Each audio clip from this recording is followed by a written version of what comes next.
ரஷ்யாவோடு Ukraine 60 நாள் போர் நிறுத்தமா? இது சாத்தியமா? ட்ரம்போட ஜெலன்ஸ்கி மீட் பண்ண போறாரா? வர்ற சண்டேவா அப்படிங்கிற ஏகப்பட்ட கேள்விகள். இது எல்லாத்தையும் தாண்டி அமெரிக்காவில் இயங்கக்கூடிய ஸ்டார்லிங்க் அப்படிங்கிற அந்த நெட்வொர்க் ரஷ்யா டைரக்டாக அவங்க மேலே வார் நடத்த போகிறாங்களா? அதுக்கு ரஷ்யா தயாரிச்சிருக்கக்கூடிய புதியதொரு ஆயுதம் என்ன? இப்படி ஏகப்பட்ட இன்ஃபர்மேஷன் தான் இந்த வீடியோக்குள்ளே இருக்க போகுது. வாங்க பார்க்கலாம் உறவுகளே. இது Prasad signature. Prasad signature media broadcasting private limited. நீங்க நியூஸ் ரீடரா மாறணுமா? கண்டென்ட் கிரியேட்டரா உருவாகணுமா? சேட்டலைட் சேனல்ல ரிப்போர்ட்டரா வேலை பார்க்கணுமா? டாக்குமெண்ட்ரி மேக்கிங்ல இருந்து ஜேர்னலிசம் பற்றிய முழுமையான பயிற்சி பெற உங்களுக்கான அருமையான வாய்ப்பு. எங்களை தேடி வாங்க. ஆன்லைன் மற்றும் நேரடி பயிற்சி வகுப்புகளும் சர்டிபிகேட் கோர்ஸாவே கத்துத்தரும். மீடியா துறையில் 10 ஆண்டுகளுக்கு மேல அனுபவம் உள்ளவர்கள் பயிற்சி கொடுப்பார்கள். வாய்ஸ் ஓவர் தொடங்கி வாய்ஸ்லெஸ் பீப்புளுக்காக உங்களை சிறந்த ஜேர்னலிஸ்டா உருவாக்க வேண்டியது எங்களோட பொறுப்பு. ஸ்கூல்ஸ் அண்ட் காலேஜஸ்ல ஜூனியர் ஜேர்னலிஸ்ட்ங்கிற பேர்ல ஒர்க் ஷாப்பும் கண்டக்ட் பண்ணி கொடுக்கிறோம். மோட்டிவேஷனல் ஸ்பீக்கரா கடந்த 15 ஆண்டுகளா கல்வி நிறுவனங்களுக்கு நிகழ்ச்சிகளும் நடத்தி தரோம். தொடர்புக்கு 9944790333 94493594 prasad.signature@gmail.com. உங்களுடைய தொழில் சம்பந்தமான விளம்பரங்களை நமது சேனலில் ஒளிபரப்ப உங்களுக்கான அருமையான வாய்ப்பு. ஜெலன்ஸ்கி முன்னுக்கு பின் முரணாக பேசுவதில் வல்லவர். அந்த வகையில் இன்னைக்கு அவர் பேசியிருக்கக்கூடிய ஸ்டேட்மெண்ட் ரொம்ப வித்தியாசமானது. எப்படின்னா, நீங்கள் உக்ரைனில் வாக்கெடுப்பு நடத்தணும்னு தானே ஆசைப்படுறீங்க, செஞ்சிடலாம் அப்படின்னு சொல்கிறாங்க. அது எப்படிப்பட்ட வாக்கெடுப்பு அப்படின்னா, ரஷ்யாவுக்கும் உக்ரைனுக்கும் இடையில போர் நடக்குதுல்ல, அதை நிப்பாட்டணும்னு நீங்கள் சொல்கிறீங்கல்ல, அதை மக்கள்கிட்டே விட்டுருவோம். நான் எதுக்கு முடிவு எடுத்துக்கிட்டு? தலைவன் நான் சொல்கிறத நீங்கள் கேட்க மாட்டீங்க. யார்? ட்ரம்ப்பையும் ரஷ்ய அதிபர் புட்டினையும் பார்த்து. உக்ரைன் மக்களுக்கு தானே இதில் டைரக்ட் பிரச்சனை. அப்போ அவங்கக்கிட்டேயே ஓட்டெடுப்பு நடத்திடுவோம். இதில் என்ன ப்ராப்ளம் இருக்குது அப்படின்னு அவர் கேட்குறாரு. அண்ணே, இது கொஞ்சம் புதுசாக இருக்குண்ணே பிரச்சனை அப்படின்னு தான் நமக்கு நினைக்க தோணுது. அதோட இந்த மாதிரி ஓட்டெடுப்பு நடக்கிறாங்கல்ல, அப்போது நீங்கள் ஒரு 60 நாள் போர் நிறுத்தம் பண்ணுங்கள். அப்போ தான் எங்கள் மக்கள் வாக்கெடுப்பு நடத்துறதுக்கு சரியாக இருக்கும் அப்படிங்கிற ஸ்டேட்மெண்ட்டையும் இப்போது ஜெலன்ஸ்கி முன் வச்சிருக்கார். இதை கேட்ட உடனே ட்ரம்ப்புக்கு உண்மையிலேயே ஷாக்காக தான் இருக்கும். சரி, அந்த பையனை சண்டே ஓவல் ஆஃபீஸ்க்கு வர சொல்லுங்கள், இல்லை ஃப்ளோரிடாவுக்கு வர சொல்லிடுங்க அப்படின்னு கூப்பிட்ருக்காரு. அடுத்து கூப்பிட்டு என்னென்ன காட்ட போகிறாருன்னு தெரில. அது இப்போ நம்ம பேசிக்கிட்டு இருக்கிறதுலேருந்து சரியாக 24 மணி நேரத்தில் இந்த மீட்டிங் நடக்க போகுது. அதில் இன்ட்ரெஸ்டிங்காக சில விஷயங்கள் கண்டிப்பாக இருக்கும். அதையும் பிரசாத் சிக்னேச்சர் உங்கள்கிட்ட கொண்டு வந்து சேர்க்கும். சரி, இப்படிப்பட்ட நிலையில் இந்த ஞாயிறு சந்திப்பு எங்கே நடக்குது அப்படிங்கிற டீட்டெயில் ரிப்போர்ட்டும் நான் சொல்லிடுறேன். ஃப்ளோரிடாவினுடைய மார் ஏ லாகோ அப்படின்னு சொல்லிட்டு ஒரு இடம், அந்த இடத்துல வச்சு தான் ட்ரம்ப்பும் இந்த ஜெலன்ஸ்கி அப்படிங்கிற காமெடி நடிகரும் சந்தித்து பேச போகிறாங்க. இனிமே தான் ஆட்டமே ஆரம்பிக்க போகுது. ஒரு நல்ல கடற்கரையில் வச்சு கும்மா குத்து அனுப்ப போகிறாரு ட்ரம்ப்பு. அதான் நடக்க போகுதுன்னு நினைக்கிறேன். ஒரு 20 பாயிண்ட் இப்போது ஜெலன்ஸ்கி சைடில் ஓகே சொல்லியிருக்காங்க. 28 பாயிண்ட்டை கையில் வச்சுட்டு ரஷ்யா சுற்றிக்கிட்டு இருக்கு. இதில் எத்தனை பாயிண்ட்டுக்கு ஓகே சொல்ல போகிறாங்க அப்படிங்கிறது தான் கொஸ்டின் மார்க்கு. பட் ட்ரம்ப் சொல்லியிருக்கக்கூடிய விஷயம் ரொம்ப பாசிட்டிவான ஆன்சர். நீங்கள் 90% இந்த டீல் முடிஞ்சிருச்சு, இன்னும் 10% தான் பெண்டிங், பார்ப்போம் யார் கையில் இருக்குது அப்படின்னு சொல்லிட்டு. இப்படி பேசிகிட்டு இருக்கக்கூடிய இந்த நேரத்தில் ஒரு வீடியோ ஒன்று கிடச்சிது. இந்த விமானம் ரஷ்யாவினுடைய விமானம். அது எங்கே போகுது அப்படின்னா, டைரக்டாக இங்கிலாந்துக்கு போகுது. விமானம் மட்டும் கிடையாது, நீர்மூழ்கி கப்பலும் டைரக்டாக இங்கிலாண்டினுடைய கடற்பகுதியை நோக்கி போகுது. இந்த பிரச்சனைக்கு காரணம் இப்போது 60 நாள் போர் நிறுத்தம் அப்படிங்கிற ஒரு விஷயத்தை ஜெலன்ஸ்கி முன் வச்ச விஷயம், ஒரு வாக்கெடுப்பு நடத்தி மக்கள்கிட்ட கருத்து கேட்போம் அப்படின்னு சொன்ன விஷயம், இது எல்லாமே யூகே பிரைம் மினிஸ்டர் ஸ்டாமர் சொல்லி தான் இந்த வேலையை அவர் செஞ்சுக்கிட்டு இருக்காரு அப்படின்னு சொல்கிறாங்க. நீங்கள் உலக அரசியலை உன்னிப்பாக கவனிக்கக்கூடியவங்க எல்லாருக்கும் தெரியும், ஸ்டாமர் ஒரு பெரிய குழப்பவாதி. அவர் தான் இவரை தூண்டி விட்டு, ஜெலன்ஸ்கியை தூண்டி விட்டு இந்த வேலையை செய்ய வைக்கிறாரு அப்படின்னு. சரி, கிறிஸ்மஸ் நாள்லேயே 2 பேருக்கு இடையில கிறிஸ்மஸ் நாள்லேயே ஒரு பெரிய வாக்குவாதம் ஒன்று போயிட்டுருக்கு. ஒரு ஃபைட்டு வேறு நடந்திருக்கு. அதையும் நான் உங்களுக்கு சொல்கிறேன். இங்கிலாந்துக்கு பியர்ஸ் அப்படிங்கிற பேரில் Tu-95MS குண்டுவீச்சு விமானங்கள் இருக்குல்ல, அதை ரஷ்யா அனுப்பிச்சிருக்கிறதா தான் அந்த வீடியோக்கள் காட்டுது.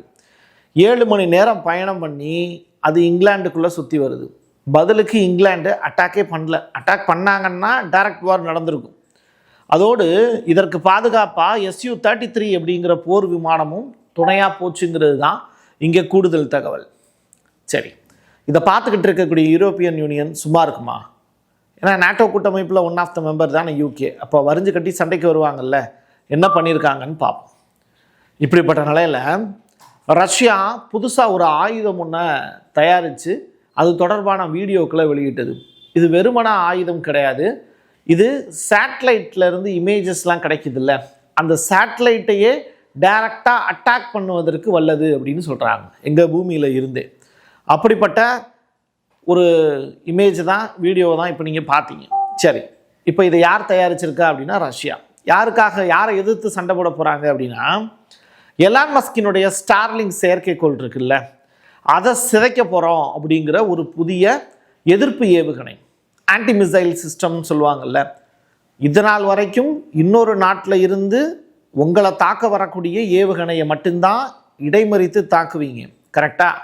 இப்போது செயற்கைக்கோள் புகைப்படங்கள் எடுத்து ரஷ்யாவினுடைய விஷயங்களை திருடுறதுக்கு முயற்சி பண்ணாங்கன்னா அந்த செயற்கைக்கோள் மீதே அட்டாக்கை நடத்துறதுக்கு தான் ரஷ்யா இதை தயாரிச்சிருக்காங்க. ரஷ்யாவினுடைய ஓர்சனிக் இருக்குல்ல, கண்டம் விட்டு கண்டம் தாவக்கூடிய ஏவுகணை, அதை விட வலிமையானது இப்போ அவங்க தயாரிச்சிருக்கக்கூடிய இந்த ஆன்டி மிசைல் சேட்டலைட் அட்டாக், அதைத்தான் அவங்க செய்ய போகிறாங்க. ஸோ ரஷ்யா கிட்ட என்ன இருக்குது, ஐரோப்பா என்ன பேசிக்கிட்டு இருக்காங்க அப்படிங்கிறத நான் சொல்லிட்டேன். அடுத்ததாக சமாதானத்திற்கு தடையா? இந்த கொஸ்டினை ஏன் எழுப்புகிறோம் அப்படின்னா, நீங்கள் 60 நாள் வார நிப்பாட்ட சொன்னீங்கல்ல, அதுவே ஒரு சூழ்ச்சி தான், ஜெலன்ஸ்கியினுடைய சூழ்ச்சி தான். போர் நிறுத்தம் அப்படின்னா அக்ரிமெண்ட்டில் சைன் பண்ணிவிட்டு நீ உன் வேலையை பார்க்கணும், நான் என் வேலையை பார்க்கணும், மறுபடியும் நீ நாட்டோவில் இணைவதற்கான வேலையை தூண்டி விடுற அப்படிங்கிறது தான். பதிலுக்கு ஐரோப்பாவும் சும்மா கிடையாது, இந்த போரை ரொம்ப காலம் நடத்துறதுக்கு பிளான் பண்ணுறாங்க. அப்போது ஒன்று சண்டைக்கு வா அப்படின்னு என்ன பண்ணுறாரு ரஷ்ய அதிபர் புட்டின் கிறிஸ்மஸ் அன்னைக்கு நைட்டே பொலந்தெடுக்கிறாரு ஜெலன்ஸ்கியினுடைய மிக முக்கியமான நகரங்களை. புட்டினுடைய இறப்பு பற்றி அவர் பேசியிருந்தது தான் ரொம்ப காட்டமான ஒரு சொல்லாக பார்க்கப்படுது. ஜெலன்ஸ்கி அந்த வார்த்தைகளை பயன்படுத்தி இருக்கக்கூடாது. புட்டின் இறந்து போயிடுவார், அவர் இறந்தால் மட்டும்தான் எங்களுக்கு நிம்மதி அப்படிங்கிற ஸ்டேட்மெண்ட்டை பயன்படுத்தியிருக்கார். இது எந்த வகையிலையும் ஏற்றுக்கொள்ள முடியாத ஒரு வார்த்தை. அவர் பீஸ் டீலுக்கு ஓகே சொல்கிறாரு. ஓகே சொல்லக்கூடிய ஒரு மனுஷனை போய் அவர் இறந்து போயிட்டா தான் உக்ரைனுக்கு நிம்மதி, உக்ரைன் மக்கள் நிம்மதி அடைவாங்க அப்படின்னு சொல்கிற ஸ்டேட்மெண்ட்டு எந்த வகையிலும் நியாயம் கிடையாது. ஸோ இதைத்தான் இந்த இடத்துல நம்ம ஒரு முக்கியமான ஒரு செய்தியாகவும் பதிவு செய்ய வேண்டிய தேவை இருக்குது. சரி, இப்படிப்பட்ட நேரத்தில் இந்த மிடில் ஈஸ்ட் ஏரியாவில் ரொம்ப முக்கியமான கண்ட்ரி அப்படின்னு சொல்லி பார்க்கும்போது இஸ்ரேலுடைய பிரதமர் நெதன்யாகு ஒரு ஸ்டேட்மெண்ட் ஒன்று கொடுத்துருக்கார். அவர் என்ன சொல்கிறாரு, சோமாலியா அப்படிங்கிற நாட்டில் இருந்து சோமாலிலாந்து அப்படின்னு சொல்லி புதிதாக ஒரு குடியரசு தனியாக பிரிஞ்சுக்கிறாங்க. ஏற்கனவே அது வறுமை தேசம், வறுமை தேசத்திலிருந்து தனியாக ஒரு நாடு பிரிக்கப்பட்டு இருக்கிறது, அவங்க குடியரசாக தன்னை அறிவிச்சுக்கிறாங்க. இவர் தான் அந்த நாட்டினுடைய தலைவர். அதை நாங்கள் அங்கீகரிக்கிறோம் அப்படின்னு இஸ்ரேல் சொல்லியிருக்காங்க. உடனே ஆபிரகாம் ஒப்பந்தத்தால் அவங்கள அடிமைப்படுத்துவதற்கான முயற்சியை இப்போ அமெரிக்கா செய்ய தொடங்குறாங்க. சோமாலியாவில் முடிஞ்ச அளவுக்கு திருடிட்டாங்க, மீன் வளத்தில் இருந்து அந்த மக்களுடைய வாழ்வாதாரத்தை பறிச்சிட்டாங்க. இப்போ அது குப்பை நகரமாக தான் இருக்குது. அதில் ஓரளவு செழிப்பாக இருக்கக்கூடிய ஒரு பிரதேசத்தை தனியாக ஒரு நாடாக அங்கீகரித்து அவங்கக்கிட்ட இருந்தும் திருடுவதற்கான வேலையை இஸ்ரேலும் அமெரிக்காவும் சேர்ந்து செய்ய போகிறாங்கங்கிறது தான் இப்போ கிடச்சிருக்கக்கூடிய அப்டேட். இன்னொரு பக்கம் இந்தோனேஷியா அப்படிங்கிற நாடு 250 மில்லியன் மக்கள் தொகை கொண்ட ஒரு முஸ்லீம் நாடு. அவங்க என்ன சொல்கிறாங்க, அந்த நாட்டினுடைய ஜனாதிபதி பிரபாவோ அப்படிங்கிற நபர், அவர் சொல்கிறாரு, நாம் இஸ்ரேலை அங்கீகரிக்கணும், அவங்க மற்ற நாடுகளில் நம்மளுடைய சகோதரர்களை அங்கீகரிக்கிறாங்க, அவங்கள நம்மளும் அங்கீகரித்து நமக்கான பாதுகாப்பை உறுதி செஞ்சுக்கணும். ஏன்னா இந்தோனேஷியாவில் பெரிய ஃப்ளட்டு வந்ததில்ல, அதுக்கு எந்த அளவில் பெரிய அளவில் எந்த நாடுகளும் உதவி செய்யவே வரலை, அமெரிக்கா கூட உதவி செய்ய வரலை. அப்படிப்பட்ட நேரத்தில் யாருமே உதவி செய்ய வரல, முஸ்லீம் நாடுகளே உதவி செய்ய வரல இல்லை, அப்புறம் அதுக்கு அவங்களுக்கு நம்ம சப்போர்ட்டாக இருக்கணும்னு இஸ்ரேலுக்கு ஆதரவாக குரல் கொடுத்தா அமெரிக்காவினுடைய எய்டு கிடைக்கும், பொருட்கள் கிடைக்கும். ஸோ அதை நோக்கி அவர் நகர்றார். நீங்கள் இந்த ஜியோ பாலிட்டிக்ஸில் இந்த விஷயங்கள்லாம் புரிஞ்சதுனா மட்டும்தான் எந்த நாடு எந்த நாட்டோடு ஆதரவாக இருக்குது எதிரியாக இருக்குங்கிறத நம்ம புரிஞ்சுக்க முடியும். சரி, இப்படிப்பட்ட நிலையில் ஹங்கேரியினுடைய பிரைம் மினிஸ்டர் ஆர்பன் அவர்கள் சொல்லியிருக்கக்கூடிய வார்த்தைகள், ஐரோப்பிய ஒன்றியம் நீண்டகால போருக்கு நடத்துறதுக்கு திட்டம் தீட்டுறாங்க, பணத்தை திருடக்கூடிய வேலையில், அதாவது ரஷ்யாவினுடைய பணத்தை, முடக்கப்பட்ட சொத்துக்களை உக்ரைனுக்கு கொடுத்து மறுபடியும் போற ஆரம்பிக்கக்கூடிய வேலையை தான் அவங்க செய்ய போகிறாங்க அப்படிங்கிறத அவர் சொல்கிறார். ரெண்டாவது, அவங்களுடைய செயல்பாடு திருப்திகரமாக இல்லை. இது ரஷ்ய அதிபர் புட்டினுக்கு ரொம்ப பெரிய அளவில் கோபத்தையும் ஏற்படுத்தியிருக்கு. அதனால தான் ஒன் டே நைட்டில் விட்டு அடி, சரியான அடி. கிறிஸ்மஸ் அன்னைக்கு எவனும் இங்கே நிம்மதியாகவே இல்லை, ரைட்டா?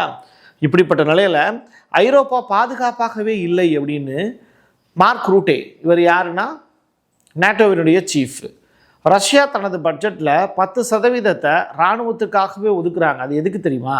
நேட்டோவை அட்டாக் பண்ணுறதுக்கு தான் அப்படின்னு ஒரு பகிரங்கமான ஒரு குற்றச்சாட்டை சொல்லியிருக்காரு. இது எந்த வகையிலையும் ஏற்புடையது அல்ல. இப்போ சீனா தன்னுடைய பட்ஜெட்டில் இராணுவத்துக்காகன்னு ஒன்று ஒதுக்குறாங்கன்னா அவங்க நாட்டோ கூட்டமைப்பை தாக்குறதுக்குன்னு யாராவது சொன்னால் சிரிக்க மாட்டோம். அதே மாதிரி அமெரிக்காவும் தன்னுடைய செயல்பாட்டில் எல்லாத்துலேயுமே பட்ஜெட்டில் ஒரு 30% ஒதுக்குறாங்க, 35% வரைக்கும். அப்போது அவங்க மிடில் ஈஸ்டில் இருக்கக்கூடிய நாடுகளை தாக்குறாங்க, அதுக்காக தான் ஆயுதமே தயாரிக்கிறாங்க அப்படின்னு சொன்னால் ஏற்றுக்க முடியுமா?